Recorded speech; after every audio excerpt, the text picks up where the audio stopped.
you've got to earn or you've got to fight for your stimuluses. Like, run to the top of the hill in the morning to make the sunrise. Yeah, feel them endorphins then. Unfortunately, you don't, do you? You follow a lovely page of someone who's travelling the world, and you watch that, and you go, oh, double tap, and you move on, and you get a sort of semi-stimulus, but it's not the same. It doesn't set you up for the day because you just know you can get it so easy. Yeah. It's yeah. You make a great point. Again, like that's part of meaning is, you know, you need to go through some work or a little bit of suffering or adversity to, you know, when you go through that, well, like you said, here's the thing, man, like I'll give you a perfect example. 2016, went traveling around South America, did like a 5-day trip, I think, to Machu Picchu, did what's called the Salcantay track, right? So went up to, I think, 4,800 meters, got fucking altitude sickness, which has happened to me a couple times, pretty nasty. But anyway, 5-day walk into Machu Picchu, and in the morning that we went to Machu Picchu, we were up at like 4 o'clock in the morning. We were down like at the bottom of the stairs waiting for it to open. I think it opened at like 4:30 or 5 o'clock or whatever.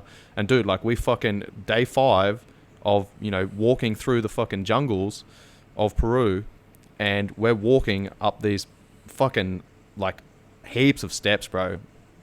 Hundreds and hundreds, maybe even like thousands of steps. And by the time we get to the top and we're getting our tickets to get in, you know, all of these fucking buses of Chinese tourists have just driven up the road, bro, and got to the top.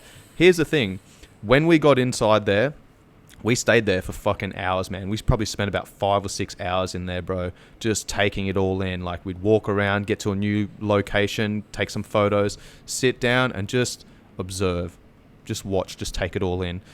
Dude, within 2 hours of all of those buses arriving, they were all gone because they hadn't put the effort in over 5 days or even that morning to get to that location, right? They got up there, they got their photos, and they fucked off. Like, that didn't mean anywhere near as much to them as it meant to those people that had put the time, the energy, and the effort in to get to that point.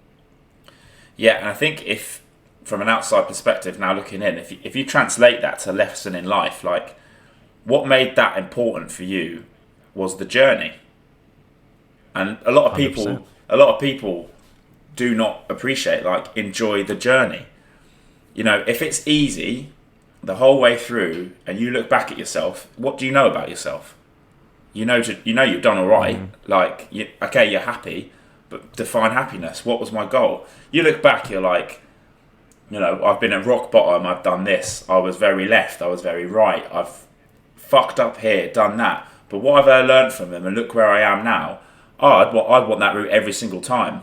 And it's a good job because we've both fucked up a lot in the past. But, like, you know, these people... and we will continue to do so. Yeah, and it's not the first time, won't be the last. But my housemate is a bodyguard for some very rare, very, very rich people. One of them has not had to do anything in his life. You know, came from money. Dad gave him everything. He's had a great education. Hasn't had to work, and he's now quite a high up status and does a lot of like talks for conservation and stuff like that. And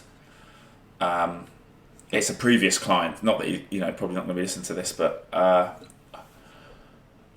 you know, Ollie, my housemate, said he is the most unhappiest man in the world. Like, he has everything he wants. He does not know what to do. He hasn't had the journey.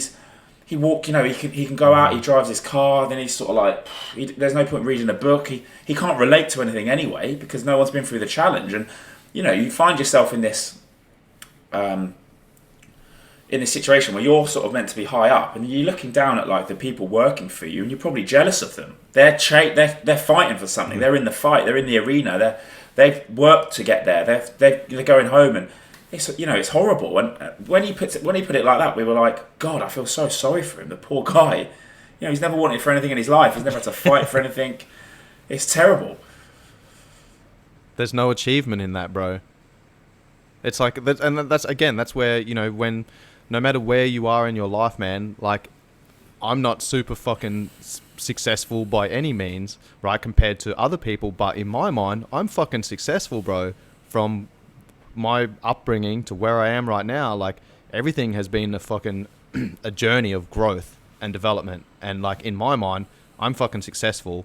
Like I could, this sounds horrible to say, man, but I've literally thought this numerous times.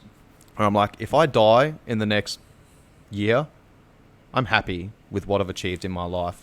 Like I am fucking content, man. And some people are probably gonna be like, well, that's a really fucking morbid thought, but when you've written your will 3 times by the time you're 25, like you have to think about death.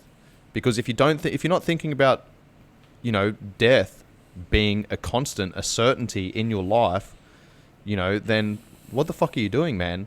Like you've got no context, you've got no reference point to be like, right, whatever. I'm 36 years old now, right? If I live till I'm 90 years old, like I've already passed a third of my life, right? Like what else can I fit into the rest of my days? How can I build my life so that I can bring fulfillment and contentment, do things that I fucking enjoy doing on a daily basis, a weekly basis? How can I build a life that I don't need a fucking holiday from? Don't get me wrong, taking a holiday, going somewhere and like switching off and having that time, like that's super important, man. But I also understand that, I need to be doing things that do bring me contentment and fulfillment and achievement on a daily basis. Yeah, that perspective there is people will take their whole lives trying to get to the point where what you have just said and how you view things. And for me, like you said, if I get to 90, I'm 31, I've lived a third of my life. Mate, I don't want to get to 90. If I can't wipe my own arse, I'll just drive off a cliff. I'm not arsed because I am used to going out doing stuff. This is the life I want to live it personally.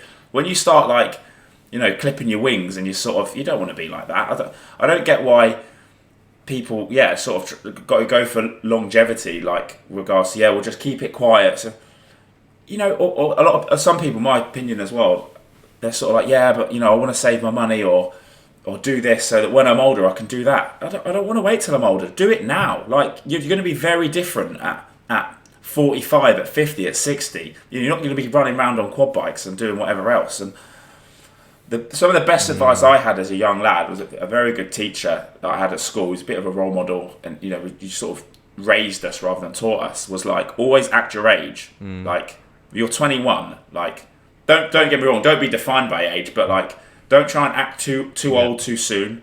Like you're 21, go out, be a fucking idiot. This is where you get in fights. You get drunk, you get arrested. At your age. Yeah, okay, and then when you're a bit older, you need to take a different approach. But that will happen normally with most people anyway. If you live a sort of stable life, you sort of grow into these things and have a different perspective, and you're like, that doesn't really appeal to me anymore because I've actually been in the gutter, like being kicked and thrown up, and for example. But you need to, like you said, live a life where you don't need a holiday. I think that's brilliant. That's really good.